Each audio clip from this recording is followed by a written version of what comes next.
आज हम लोग इस क्लास के अंदर 3 पैटर्न कंप्लीट करेंगे।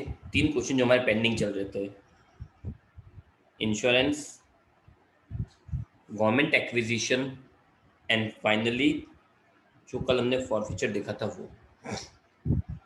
ठीक है, तो first question, Ram own a house property which was purchased by him on 18th of September 2008 for rupees 8 lakh 5,000। ठीक है, राम के पास एक हाउस प्रॉपर्टी है जो उसने 18 सितंबर 2008 में परचेज की थी 8,05,000 में। The house was destroyed by fire. Destroyed by fire, insurance claim.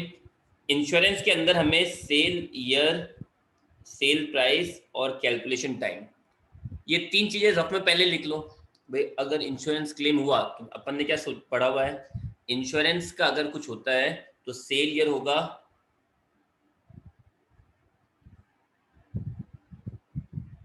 Destroyer, sale price होगी, compensation received plus scrap value, और कैलकुलेशन टाइम होगा व्हेन फर्स्ट इंस्टॉलमेंट रिसीव। यही होगा, तो फटाफट सब चेक करते जाना। तो भाई the asset was destroyed on 10th दिसंबर 2011। 10 दिसंबर 2011 को एसेट डिस्ट्रॉय हो चुकी है। ठीक है, तो जिस साल डिस्ट्रॉय हुई वो हमारा क्या हो गया, cell year.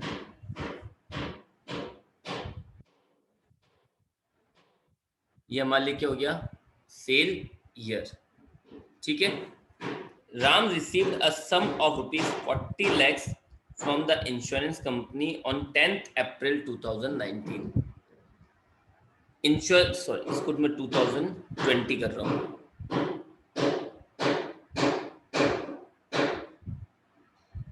Ram received a sum of rupees 40 lakhs from insurance company. तो इंश्योरेंस कंपनी से जो सम मिली वो आपकी हो गई sale price.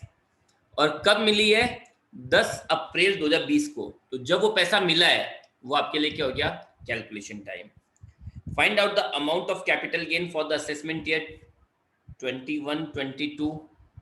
The cost inflation indexes of the year 2008, 9, 11, 12 and 19, 20 and 2021,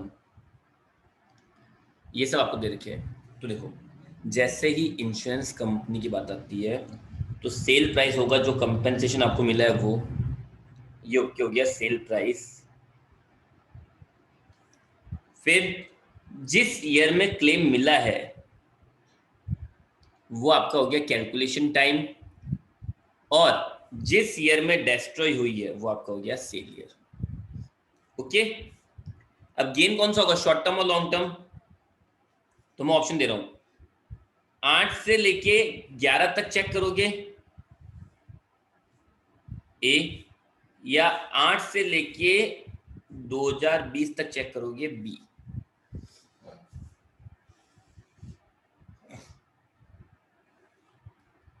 ए और B,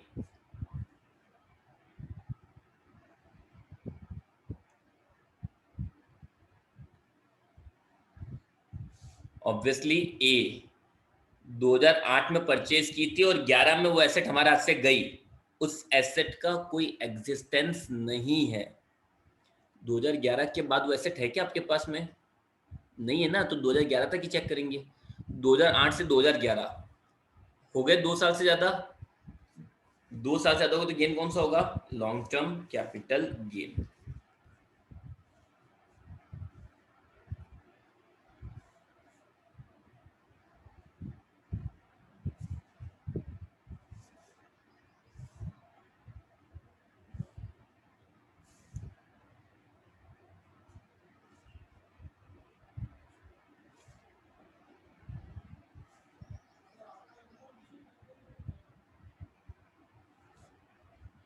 long term capital gain,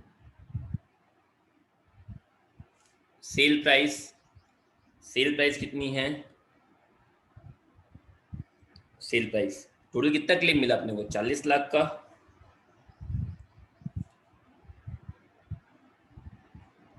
ठीक है 40 लाख। लेस सेलिंग एक्सपेंसेस नहीं हुए तो नेट सेल्स लेस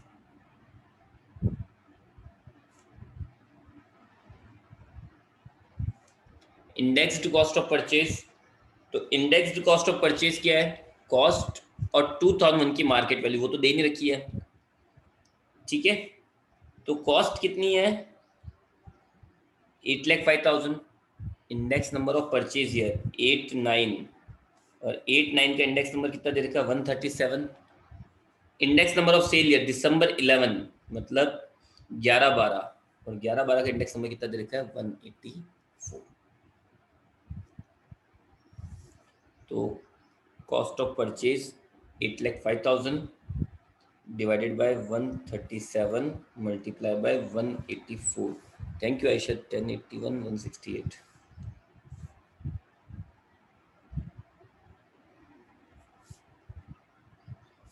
ठीक है 29 lakh 18,832।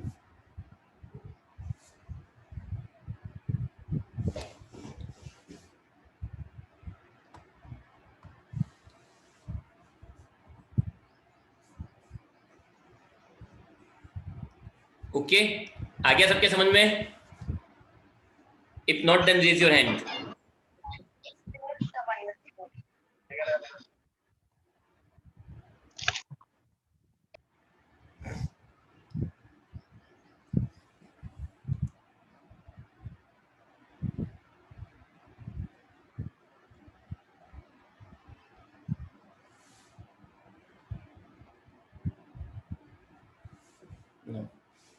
Next from the example, next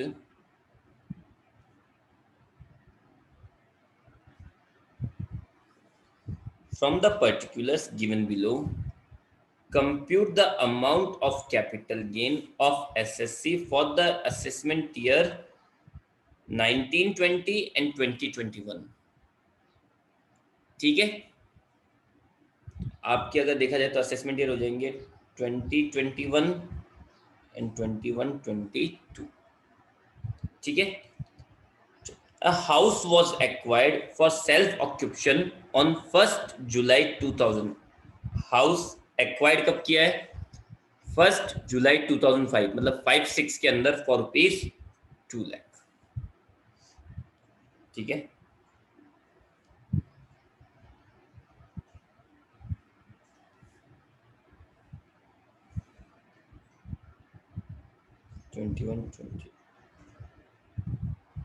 ठीक है acquired self occupation 1st July 2005 for rupees 2 lakh. ठीक है, central government acquired it on 1st July 2015। Central government acquired it on 1st July 2015 and paid a compensation of rupees 3 lakh on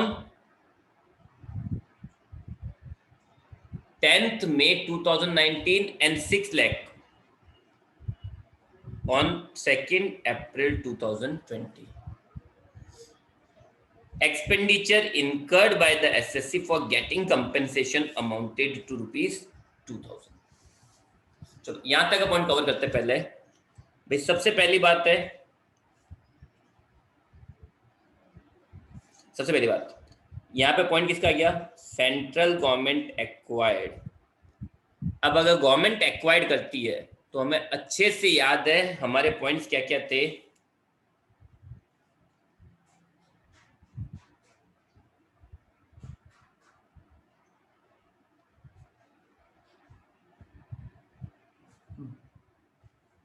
acquisition by government, इसमें हमारा cell year क्या होगा?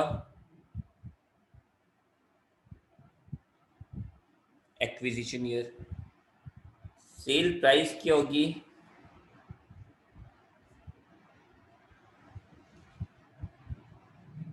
Compensation paid by government. और calculation time क्या होगा?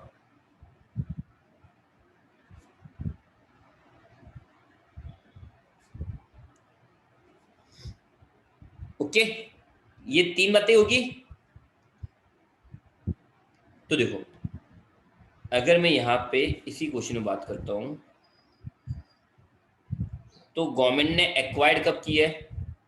Acquired की है 1 जुलाई 2015 को, मतलब 15-16 आपके लिए क्या हो गया? Cell year. कंपेंसेशन कितना है? 3 लाख और 6 लाख, टोटल कितना कंपेंसेशन मिला है? 9 लाख का। तो ये हो गए आपके लिए सेल प्राइस। तो देखो, 3 चीजें चाहिए थी आपको, सेल ईयर मिल गया, सेल प्राइस मिल गया, अब क्या बचा अपने पास में? Calculation time. वो कब होता है? फर्स्ट इंस्टॉलमेंट कब मिल रही है? तो आपको फर्स्ट इंस्टॉलमेंट कब मिली है 3 लाख रुपए की? 10th 10th मई 2019 को। तो आपका कैलकुलेशन टाइम क्या है? मई 19, मतलब 1920। तीनों बातें क्लियर हो गई? आई रिपीट, सबसे पहले सेल ईयर, जिस ईयर में एक्विजिशन हुआ है, जिस ईयर में एक्विजिशन हुआ है वो। उसके बाद में सेल प्राइस, तो जो टोटल कंपेंसेशन मिला है वो। और last and finally calculation time, जब हमें फर्स्ट इंस्टॉलमेंट मिली है। ओके, तो इसके बेस पे पहले निकाल लेते हैं।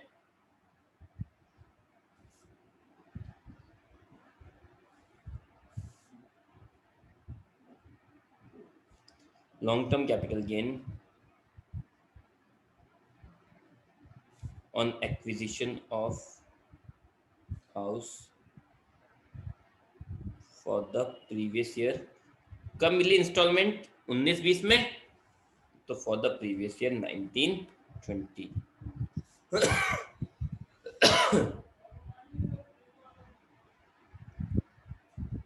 ठीक है, तो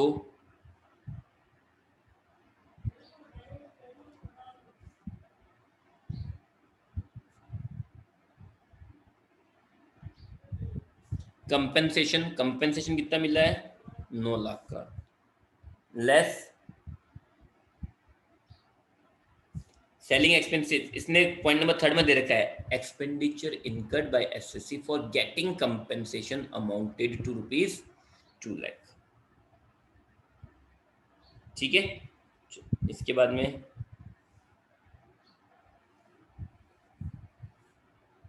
2000, तो लॉन्ग सॉरी नेट सेल्स कितनी आ गई? 1,98,000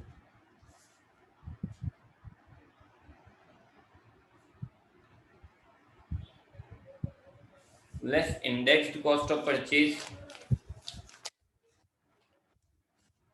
ठीक है, इंडेक्स कॉस्ट ऑफ परचेज वो कितनी हो जाएगी? तो cost of acquisition, cost of acquisition कितनी है? 2 lakh. Index number of purchase year, cost of acquisition 2 lakh. Index number of purchase year 5-6, और 5-6 का इंडेक्स नंबर नीचे दे रखा, 5-6 का 117 into index number of sale year. Sale year कौन सा होगा? एक्विजिशन ईयर 15-16, और 15-16 का इंडेक्स नंबर है 254। तो 2 lakh divided by 117 into 254, 434, 188। Thank you Urvi Jaswant. ठीक है, तो ये हो जाएगा 463,812।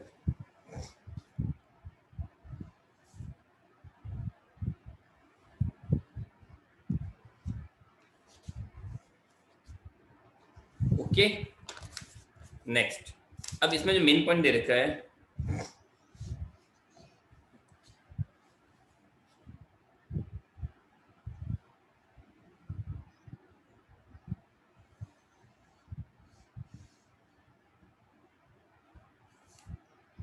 अब इसके ना मेन पॉइंट क्या हो सुनना आप। Additional compensation awarded by court received on, additional compensation कब टैक्सेबल होता है? When it is received. Additional compensation याद है ना, जब वो रिसीव्ड होगा तो ही टैक्सेबल होगा, वो भी आफ्टर फाइनल ऑर्डर।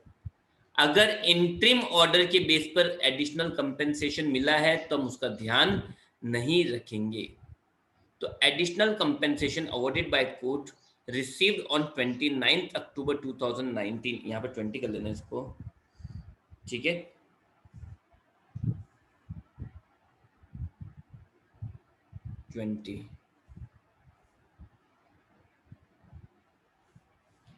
तो भाई ये बोल रहा है कि additional compensation awarded by court received on 29th October 2020 is ₹2000 and litigation में लीगल एक्सपेंसेस हुए हैं 10,000 के। तो भाई एडिशनल कंपेंसेशन पूरा का पूरा कैपिटल गेन ही होता है when it will be received,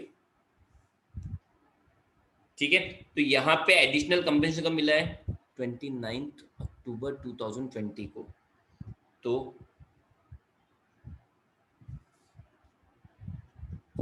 original nature long term था, तो अब भी क्या रहेगा? Long term capital gain on additional compensation received for previous year 2021।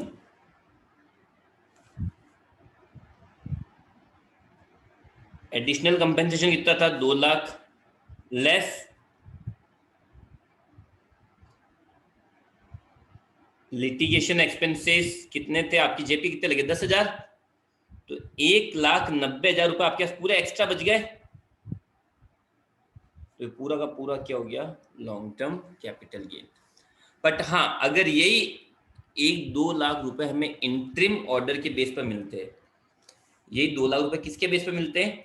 Interim order के बेस पर, तो ये टैक्सेबल नहीं होते। यही जो 2 लाख रुपए हमें एडिशनल कंपनसेशन के मिले हैं, वो अगर इंट्रिम ऑर्डर के बेस पे मिलते तो कोई कैलकुलेशन नहीं होती। एडिशनल कंपनसेशन टैक्सेबल होता है when it is received after final order, जब रिसीव होगा। फाइनल ऑर्डर के बाद भी जब रिसीव होगा तब वो टैक्सेबल होगा, ठीक है। नॉर्मल में तो क्या होता है? First compensation. और एडिशनल में क्या होता है? जब वो रिसीव होगा। अब ये मानो कि 2 लाख रुपए का एडिशनल कंपनसेशन मिला है, अगर वो 2 बार 1-1 लाख करके मिलता तो कैलकुलेशन भी 1-1 लाख की ही होती। जैसे 1 लाख मिला 20-21 में और 1 लाख मिला 24-25 में, तो 1 लाख पे तो 20-21 में और 1 लाख पर 24-25 में टैक्सेबल होता। क्लियर है? एडिशनल कंपनसेशन तब टैक्सेबल होगा जब वो रिसीव होता है। तो अगर एडिशनल कंपनसेशन सारा का सारा 20-21 में मिल गया तो 20-21 में टैक्सेबल। अगर एडिशनल कंपनसेशन ऐसा होता कि 1 लाख मिला 20-21 में और 1 लाख मिला 21-22 में, तो टैक्सेबल भी कैसे होता? 1 लाख 20-21 में और 1 लाख 21-22 में। ऐसा मतलब जब रिसीव होगा ना तब वो टैक्सेबल होगा, ठीक है। अगर नहीं आया तो raise your hand.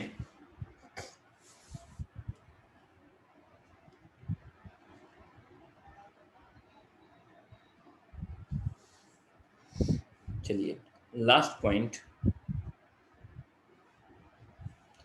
On an appeal by the central government, the Supreme Court reduced the quantum of additional compensation from ₹2 lakh to 1,50,000। हमें एडिशनल कंपनसेशन कितना मिला था? 2 लाख का, ठीक है। और वो कम होके कितना रह गया? 1.5 लाख का। On 10th June 2020, an SSC repaid the 50,000 to the government on 17 August 2020, ठीक है। लीगल एक्सपेंसेस इनकर्ड है, legal expenses incurred by the assessee on in the supreme court is ₹5,000। तो देखो हुआ क्या, पहले क्या हुआ था कि मुझे नॉर्मल कोर्ट ने 2 लाख का एडिशनल कंपनसेशन दिया और गवर्नमेंट ने मुझे 2 लाख रुपए दे तो दिए, पर गवर्नमेंट ने जैसे ही मुझे 2 लाख दिए, साथ के साथ उन्होंने सुप्रीम कोर्ट के अंदर अपील फाइल कर दी।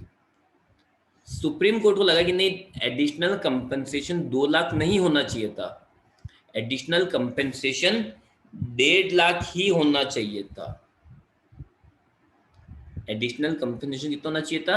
1.5 लाख। तो सुप्रीम कोर्ट ने ऑर्डर पास किया कि भाई एडिशनल कंपनसेशन 1.5 लाख ही रहना चाहिए, जबकि आपको कितने रुपए मिल चुके थे? गवर्नमेंट ने कोर्ट के ऑर्डर के बेस पर 2 लाख दे दिए थे, लेकिन सुप्रीम कोर्ट का ऑर्डर है कि 1.5 लाख ही होने चाहिए। तो भी आपने क्या करा, मतलब एसएससी ने क्या करा, जो 50,000 रुपए एक्स्ट्रा मिल गए थे वो गवर्नमेंट को वापस दे दिए। तो अब क्या करें? सिंपल होगा, कुछ क्या था, कुछ वो नहीं है।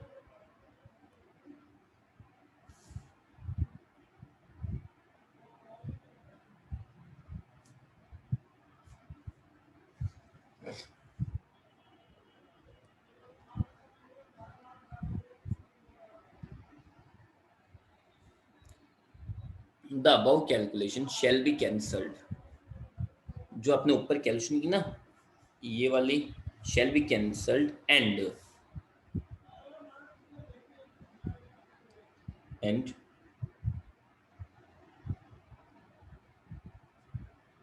capital gain shall be recomputed by new amount। तो अब मेरे पास फाइनली एडिशनल कंपेंसेशन की अमाउंट कितनी है? फाइनली मेरे पास एडिशनल कंपेंसेशन की अमाउंट कितनी मानोगे आप लोग?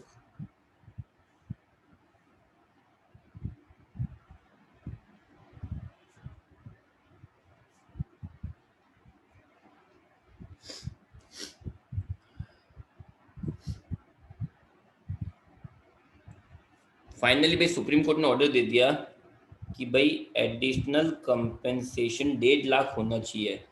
वापस बोल रहा हूं, ये कैलकुलेशन, ये जो कैलकुलेशन है वो कैंसल हो गई है। तो अब इसको ध्यान नहीं रखना है, समझ रहे हो मेरी बात को? ये कैंसल हुई है, कैंसल हुई मतलब इस तरह से, तो इसका ध्यान नहीं रखना, इसको यहां क्या हुआ था उससे मतलब है ही नहीं आप लोगों को। आई बात समझ में? लेस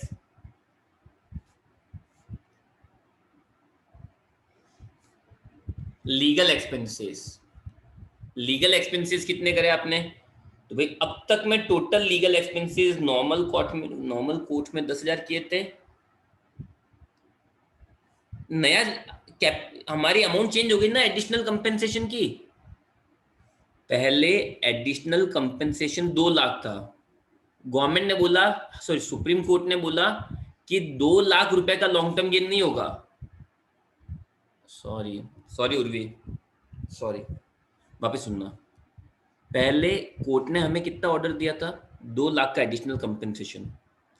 पर सुप्रीम कोर्ट ने उस ऑर्डर को रिवाइज कर दिया। सुप्रीम कोर्ट ने बोला कि जो एडिशनल कंपेंसेशन है वो 2 लाख नहीं 1.5 लाख ही होना चाहिए। तो फाइनली मुझे एडिशनल कंपेंसेशन कितना मिला? 1.5 लाख। तो कैलकुलेशन भी किससे होनी चाहिए थी?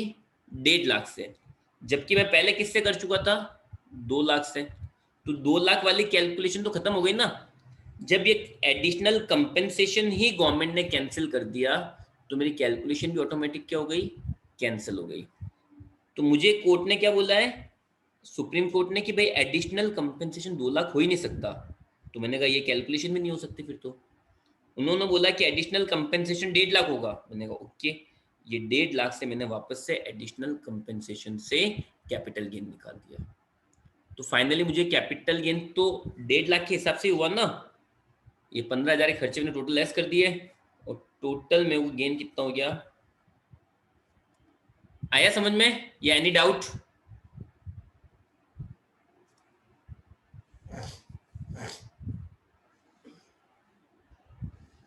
पुराना पुराना जो हमारा कैपिटल गेन, सॉरी जो कंपेंसेशन था वही कैंसिल हो गया।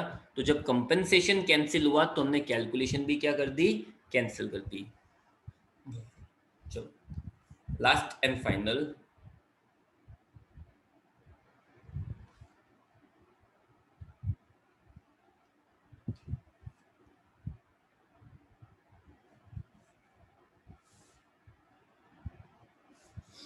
चलो next, Mrs. Jyoti has acquired a residential house in Jaipur on 1st April 2010 for rupees 44,66,000। ज्योति ने एक हाउस एक्वायर्ड किया अप्रैल 10 के अंदर, मतलब 10/11 में एक हाउस एक्वायर्ड किया 44,66,000। She decided to sell the same property on 8th May 2012 to Mr. Ramesh. An advance of rupees 2 lakh was taken from him. The balance money was not paid by Mr. Ramesh, hence Mrs. Jyoti had forfeited the entire advance sum. कब forfeit की है? मई 2012 में। Forfeiture का rule क्या था? अप्रैल 14 बीच में एक date थी, उससे पहले अगर फॉरफिट करते हो तो कॉस्ट में से लेस होगा, मतलब कॉस्ट, परचेज कॉस्ट या 2001 की मार्केट वैल्यू जो भी ज्यादा होगा उसमें से लेस होगा। और अगर अप्रैल 14 के बाद फॉरफिट करते हो तो सीधा अदर सोर्सेज में चल जाएगा। क्लियर है ना? आगे, इन अप्रैल 17 she once again entered into negotiation for sale of the said property to Mr. Dinesh and received rupees 3 lakh as an advance. The transfer did not materialize and hence the advance was forfeited. तो advance दूसरी बार कब forfeit हुआ है? अप्रैल 17 में। तो अप्रैल 14 से पहले जो फॉरफिट हुआ था 2 लाख रुपए, वो तो होगा कॉस्ट या 2001 की मार्केट वैल्यू में से लेस। और अप्रैल 17 में जो आपने फॉरफिट किया है वो किस में जाएगा? अदर सोर्सेज में। ठीक है। On 30th January 2020, she finally sold this house to Mr. Mahesh for rupees 90 lakh. Okay, तो परचेज किया था 10/11 में, इसको 21 कर रहा हूँ मैं ना, बेच रहे हैं 2021 में, तो गेन कौन सा होगा? Long term capital gain.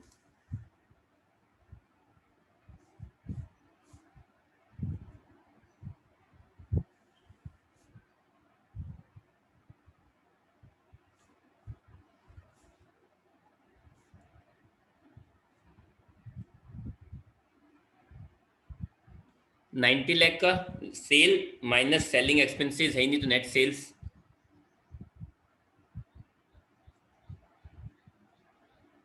Less index cost of purchase. तो कॉस्ट ऑफ परचेज कितनी है? 44,66,000।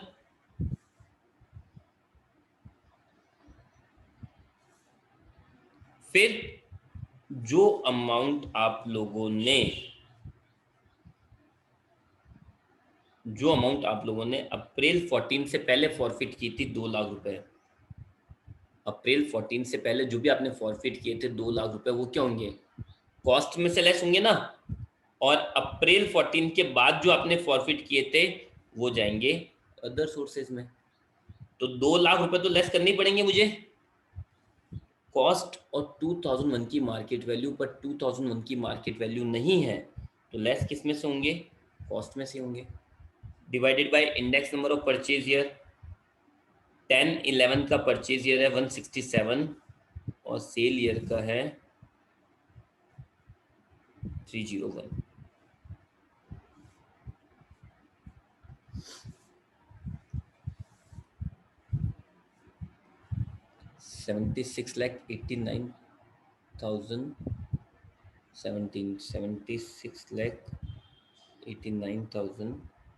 $17 या 18 कर दूंगा।